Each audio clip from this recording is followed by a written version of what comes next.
Mais qui va gagner le Dakar 2025? Vaste question et on va essayer d'un petit peu y répondre avec Mehdi Cazoran qui est à mes côtés. Et mon cher Mehdi, bienvenue et on aura l'occasion et la joie de partager ce Dakar 2025 ensemble puisqu'on va partir dans quelques jours maintenant pour l'Arabie Saoudite. Ça va être une grande aventure, Michael. Alors je vous avoue, c'est mon premier, donc autant vous dire que on va bien voir ce qui va se passer, mais je ne veux pas rentrer de bonnes mains. 5e Dakar, Mehdi, c'est ça? C'est ça, tout à fait.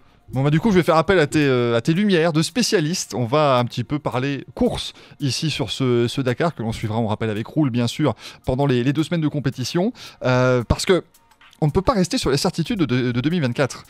Beaucoup de choses ont changé. Audi n'est plus là, Stéphane Peter Hansel n'est plus là non plus. Il y a Dacia qui arrive, Ford qui intensifie son implication au Dakar. Est-ce que c'est un duel Dacia-Ford dès leur première année ou est-ce qu'on peut voir d'autres choses arriver ? Je dirais même que c'est l'une des éditions les plus inattendues qu'on va vivre parce qu'il y a vraiment des nouvelles voitures, des nouveaux équipages.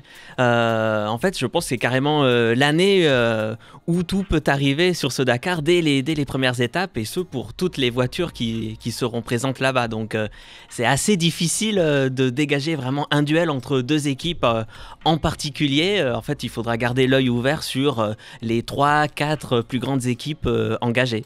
Alors on rappelle, le Dakar, donc c'est du 3 au 17 janvier. Le 3 janvier, c'est le prologue. Le 17 janvier, l'arrivée. Il y aura une journée de repos, mais sinon, ça va rouler tous les jours. Donc évidemment, il va falloir être réactif tout le temps.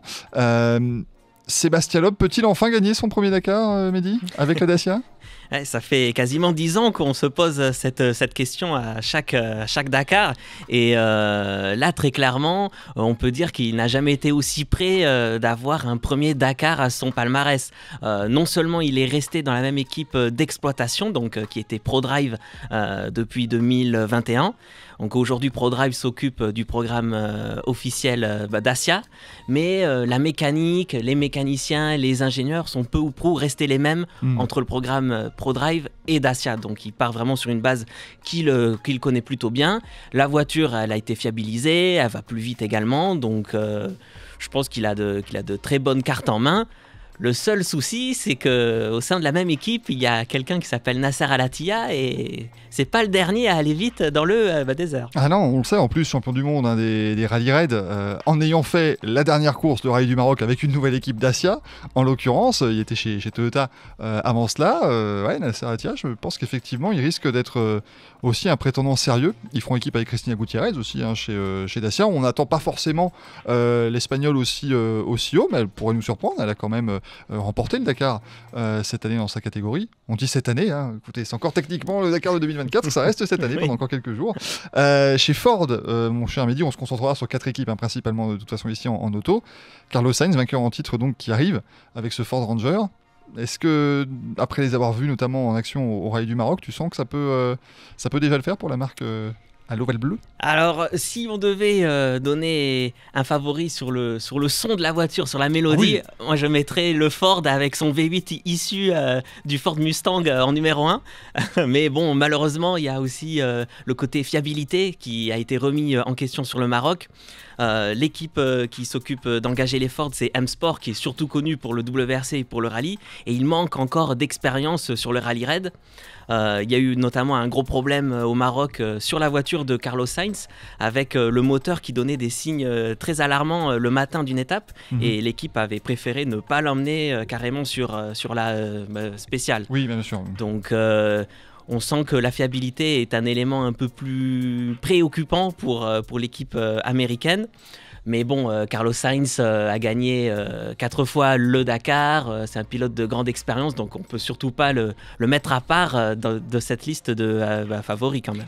Et ici, Mehdi, on a parlé évidemment des favoris, des grands noms du Dakar, Nasser Al-Attiyah, Sébastien Loeb ou Carlos Sainz, mais Toyota ne peut pas non plus être complètement sorti de ce groupe de favoris, mais ils vont faire le rallye avec de la jeunesse. Et ça peut être aussi différent pour eux, du coup. Oui. Alors, Toyota, c'est pas l'équipe qu'on va le plus voir, du moins, sur les premières étapes. Il se concentre, du moins l'équipe officielle Toyota Gazoo Racing, sur 2 pilotes qui sont le Californien Seth Quintero, qui en est à son 2e Dakar en catégorie Rennes, et le Brésilien Lucas Moraes, qui n'est pas très connu du grand public, mais qui a quand même terminé 2e du Dakar en 2023, qui était pour sa première participation, un résultat vraiment inattendu de la part de ce pilote. Et la grande qualité de Toyota, c'est bien sûr la fiabilité que l'on dit légendaire de ce modèle, que l'on voit dans le désert depuis plus de 10 ans, à travers différentes versions évidemment, mais pour le côté fiable, la mécanique qui tient, on peut faire confiance à Toyota. Donc je pense que sur les premières étapes, ils vont être un petit peu tranquilles, entre guillemets, ils vont laisser Ford et Dacia peut-être partir plus vite, mais les difficultés vont s'enchaîner, il y aura sans doute des péripéties, et c'est là où les Toyota vont pouvoir progresser petit à petit. Et enfin Mini, mon cher Mehdi, on peut les revoir aussi quand même, un Mini qui avait dominé le Dakar il y a quelques années. Oui, alors Mini, ils ont fait un gros coup là, en cours d'année, car ils ont recruté le Belge Guillaume de Mévus, qui a fini 2e du Dakar en début d'année, donc en 2024, si on arrive à suivre.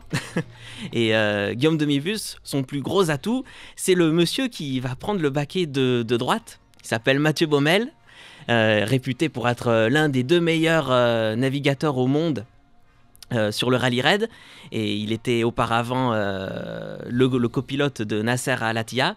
Et aujourd'hui, il reparle français car il va naviguer le Belge Guillaume de Mévus. Enfin, il y a quelques termes belges qu'il va devoir employer. Oui, il va devoir apprendre quelques petits mots comme ça, parce que sinon, il y a aussi comprendre l'accent. Hein, parfois, ça peut aider. Non, mais ça s'annonce être une très belle édition. Je pense qu'on va s'amuser sur ce Dakar. Et on vous rappelle vraiment, c'est à vivre. Mais alors, sur Auto Hebdo, mais du matin jusqu'au soir, vous aurez toutes nos vidéos. Et il y en aura beaucoup. Ça, on peut vous le dire. Beaucoup de vidéos écroulent, bien sûr, pendant tout ce Dakar. Beaucoup d'articles, que ce soit dans le magazine ou sur le site internet, bref, vous ne pourrez pas nous dire que vous n'avez pas suivi le Dakar. Merci Mehdi, puis on se revoit en Arabie Saoudite. Merci Michael, tout à fait.